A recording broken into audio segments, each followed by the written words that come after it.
I guess my question to you is like, you know, because we're Americanized, right? You know what I mean? So it's not, we don't see... The devil's clever. We don't see, right? We don't see stuff like that in our everyday life here.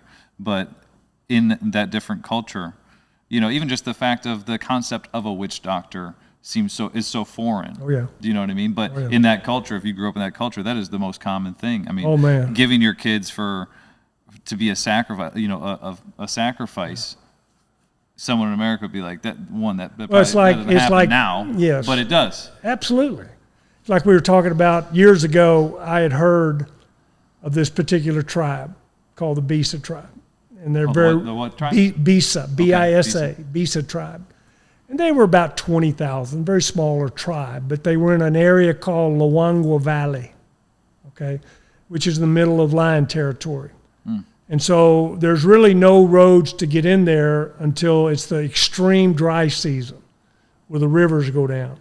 And the rivers are still there, but they're lower. So if you have a four-wheel drive, you can drive across the river because there's no bridges. So I had contacted Kevin Petsky at the time in the States. This is before he became the pastor. He was working here for Citicorp. So I contacted Kevin, Don Kern, the mission pastor. And I said, "Could you guys come over? We're going to take a mission trip. This is a mission trip." And so I found a couple guys that speak BISA because we had to have a language, right? And we're in lion territory. I don't have a gun, so I went to the army post to rent a soldier. So I rented a soldier with an AK-47. You can rent a soldier? Yeah, I rented a soldier for about 10 days. So I remember that trip, man, so much. Now, the BISA tribe, every October, they build this huge tabernacle out of straw, and it's probably 150 yards long, 75 yards wide, about 20 foot high. And inside there, everybody gathers, and they conjure up, supposedly, the spirits of their dead ancestors. So they bring in the witch doctors, and they choose normally it's a little girl, to be the sacrifice, and they kill her and sacrifice her to get the spirits to come up. So that's what we heard went on. So I wanted to get there and preach to them.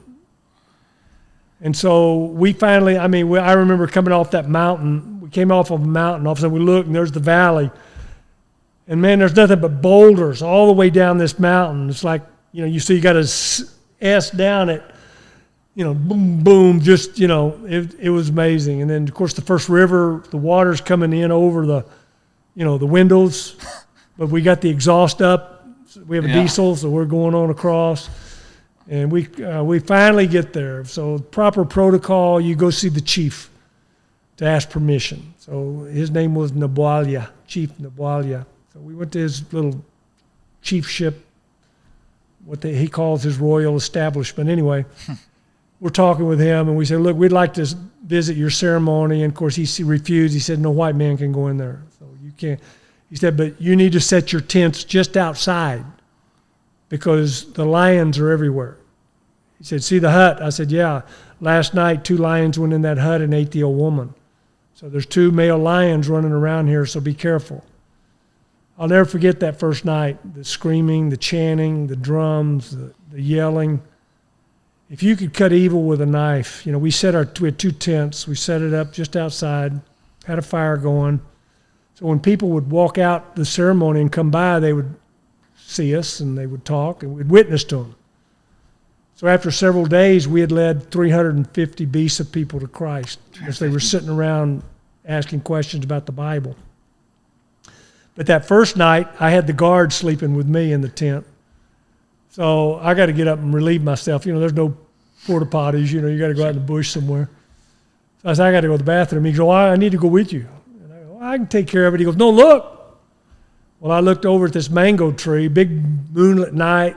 The 2 male lions were about 80 yards away laying underneath the tree. I said, "Come on, you can go with me."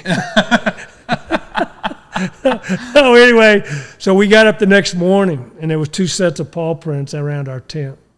So, but they could have come in if they wanted to. So anyway, then after I think we were there 8 or 9 days, we went down to the river. I was going to baptize all the converts. And on the other side of the Luangwa River, probably about, I don't say 40 yards, up on the bank, there was probably about 30 crocodiles, about 12 to 14 foot long, laying up on the shore. So I'm on this side baptizing the 300 people. And so we finally got out of there and got home. And so a couple years later, I'm speaking, I forget where I'm speaking, and this guy walks up to me, and his name is Michael. He said, "You remember me, Babona, you remember me?" I said, "No." I said, "I'm sorry." He said, "You led me to Jesus." He said, "I'm from the BISA Tribe." He said, "I want you to know that the institute that you started in Pica, I've been going to the institute to learn the Word of God, and I've gone back and I've planted 7 churches among the BISA Tribe." He said, "We no longer do human sacrifice. Thank you for coming." I got chills when that happened. That's crazy. Was there ever? I'm just thinking of all these moments, and then, obviously, in like a story like that, where he comes back and tells you. I mean, just again, I know your job is to sow, so you don't always necessarily see the fruit of your labor, but to see the fruit of your labor has got to be incredibly rewarding. And if you enjoyed that clip and you want to watch another one, click right here. And if you want to watch the full podcast, click right here.